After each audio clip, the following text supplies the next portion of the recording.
Hello, it's Stephen here. It's very late, so I'm whispering a little bit.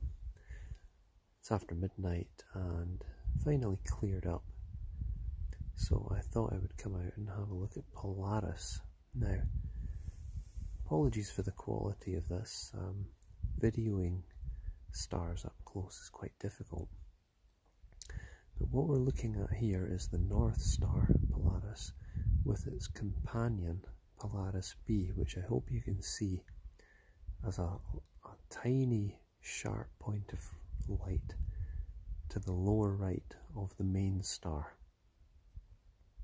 So if you've got a moderate telescope, you can resolve Polaris and its companion, and there's quite a big scale difference between these two stars.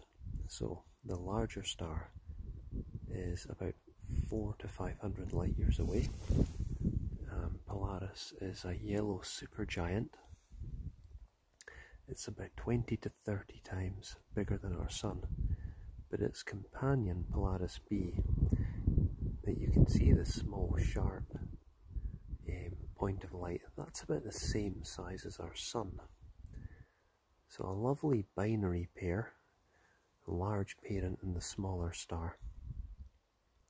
And they are a true binary system. I think they're about 2,500 astronomical units apart. So if you think about that, the distance from the Earth to our Sun is 1 astronomical unit. That's 93 million miles. So Polaris and its companion are a couple of thousand times that distance. But still, that's only a fraction of a light year.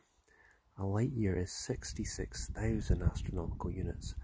So then, hopefully that gives you an idea of how separated these two stars are.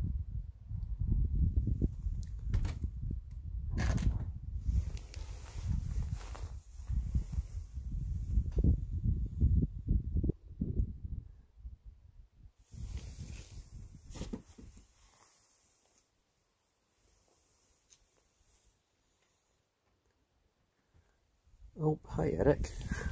You're up at this late hour as well. Good to see you. And you're trying to look for aurora tonight. I didn't know there was any northern lights. I'm going to have a look for that myself.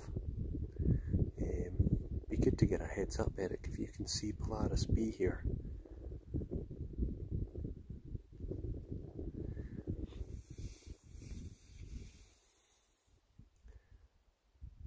So what's interesting about Polaris B is it's very similar to our Sun. It's about 1.3 times the mass, and it's about the same luminosity.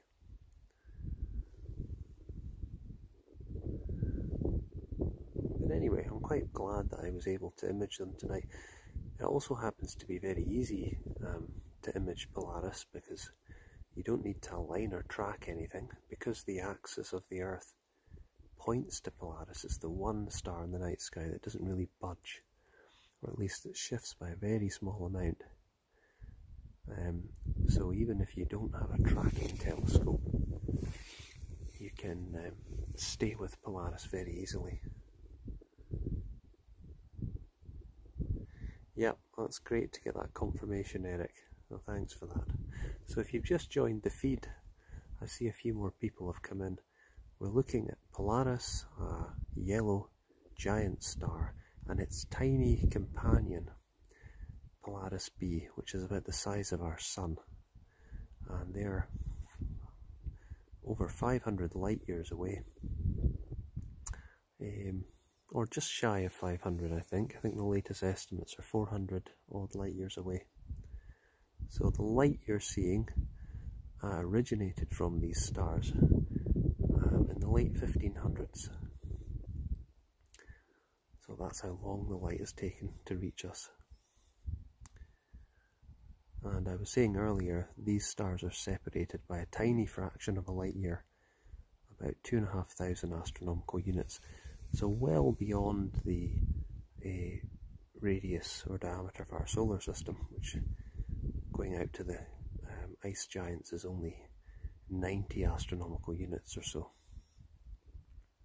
But I always think it's amazing to try to imagine what it would be like to be in orbit around A perhaps Polaris B, the smaller star, like our Sun, and there would be this absolutely enormous star that would dominate the night sky. And it's fun to think about the dynamics of any planets that would be in the vicinity of this system. But anyway, that's a little look at Polaris and its companion. If you have a moderately sized telescope, you can easily split these two stars apart. Naked eye and in binoculars though, no chance. So I think I'm going to head in shortly, and I've just seen another comment from Eric. You've been imaging M81, M82. Brilliant. I'd love to see those images, Eric, when you get them processed. Two excellent galaxies. So thank you for tuning in, those who are still awake, and clear skies.